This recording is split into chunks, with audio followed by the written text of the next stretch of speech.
Darle Liz. Sí, con relación a la constitución que hoy realiza la Fiscalía en el caso de estafas a menonitas que ya habíamos conocido la causa tiempo atrás, en donde se ofertaba inmuebles en el Chaco, o sea, propiedades en el Chaco y terminaron siendo estafados colonos menonitas. Estamos en comunicación con la doctora Jessie Ruiz Díaz justamente para que nos explique un poco qué es lo que se dio esta mañana, en qué es lo que salió también de esta reunión con el INDER. Buenas tardes, doctora. Gracias por atendernos. Buenas tardes, Lili. Buenas tardes, Raúl. Y gracias por este contacto. Y sí, efectivamente, el día de hoy estuvimos aquí también en el INDER en representación de las víctimas de este caso, como querellantes dentro de este proceso penal. Bueno, esta diligencia básicamente consistió en recabar todas las informaciones que van a ser de relevancia para esclarecer justamente los hechos. Recordar a la audiencia también de que la hipótesis fiscal justamente se va a robustecer con esta diligencia en el sentido de que inicialmente aquí tenemos hoy 3 imputados, uno de ellos un alto funcionario del Poder Legislativo.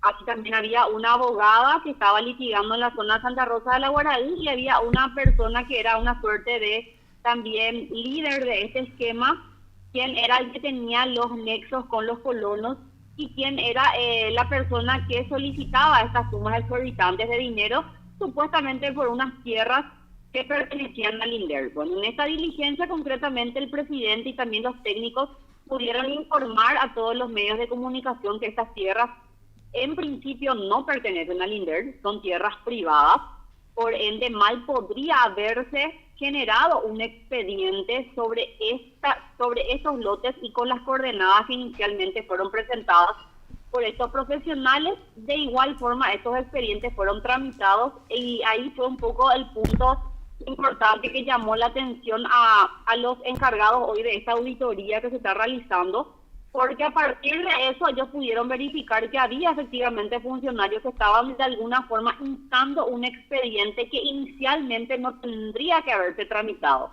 ¿Por qué? Porque desde el mismo momento en que los solicitantes habían requerido 4.500 hectáreas, se sobrepasaba justamente el límite de posibilidad de acceso a tierras fiscales del INDER.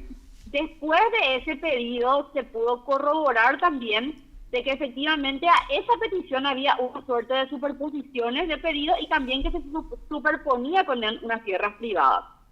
Esta situación fue notada por un funcionario y pese a ello instó a realizar otras diligencias y bueno, todas esas circunstancias o esas irregularidades que fueron dándose en el expediente es lo que informó hoy el presidente del INDER a la Fiscalía.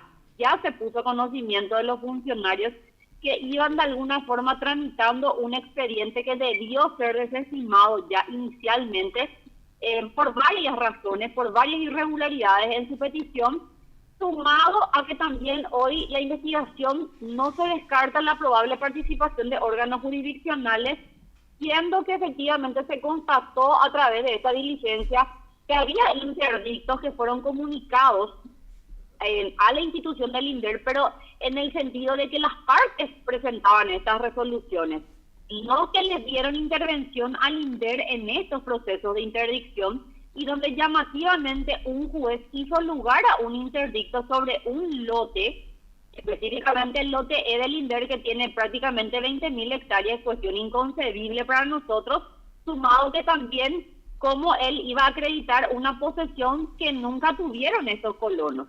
Entonces ahí va sumando también un poco a este esquema otros actores y en este caso funcionarios que probablemente posibilitaron la tramitación de un expediente que nunca debió tramitar.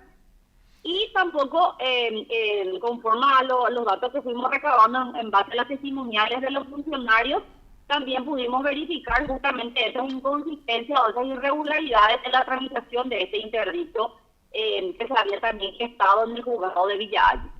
¿Y se va a ampliar, doctora, esa investigación con respecto a este magistrado o va a haber una denuncia o algo así?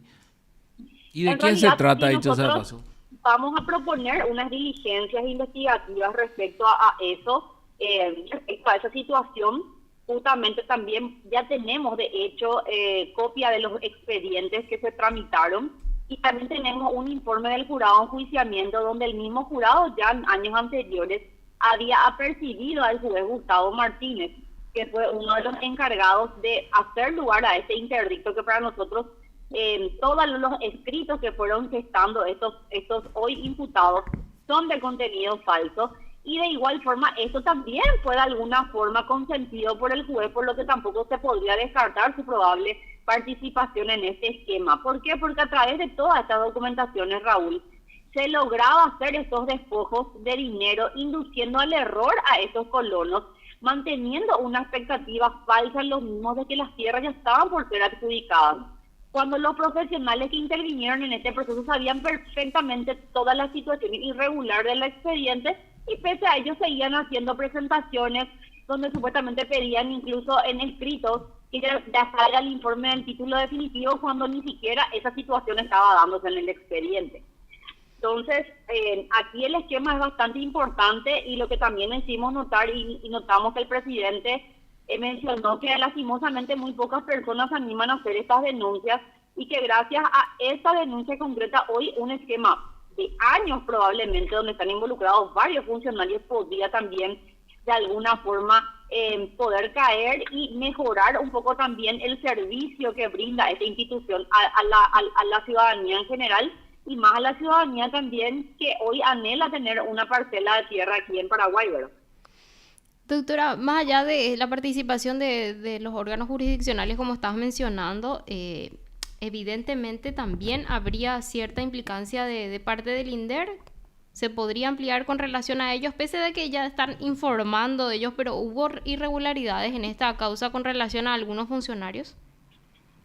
Sí, obviamente que todavía esta investigación es incipiente, pero estos indicios de irregularidades los que nos lleva justamente a fortalecer la hipótesis que inicialmente teníamos, de que estos hoy imputados también de alguna forma, como presentaban estas documentaciones y como si fuera daban a entender de que estas documentaciones eran bien vistas por los funcionarios del INDER, es ahí que nos llamó la atención de que cómo se le pudo dar trámite a un expediente que inicialmente ya vino con fallas de forma, por decirlo. Y ahí es donde hoy el INDER hace una investigación preliminar respecto a la participación de estos funcionarios, y es ahí donde también la Fiscalía puede ampliar su imputación respecto a ellos en probables tráfico de influencia respecto a estos funcionarios, o también producción de documentos no auténticos, y varios hechos punibles que también podrían verse anexados a esta causa o por la misma asociación criminal, siendo que estos esquemas de estafa probablemente, como dijo el mismo presidente del INDER, eran gestados por los mismos funcionarios del INDER, quienes propiciaban datos sobre determinadas coordenadas o fincas que tenían ciertas irregularidades, y con ello lograban despojar no solamente en este caso a colonos, que es el caso concreto, sino a otras personas también, de solicitantes de tierras que también estaban necesitando hacer los trámites necesarios para la adjudicación ante el INDER. O sea que da para rato esta investigación, doctora, y se estaría ampliando mucho más según lo que estamos viendo con relación a otros actores más en esta causa, lastimosamente. Y yo rescato lo que decía el presidente del INDER, que él decía que cómo siguen permitiendo que jueces sigan emitiendo resoluciones sobre interdictos que afectan supuestamente al INDER, y donde el INDER es el último en enterarse de estos procesos. Y que como todavía no se toman los recaudos necesarios, la misma Corte no está tomando los recaudos necesarios en hacer una auditoría de todos estos interdictos que van gestándose en estos juzgados.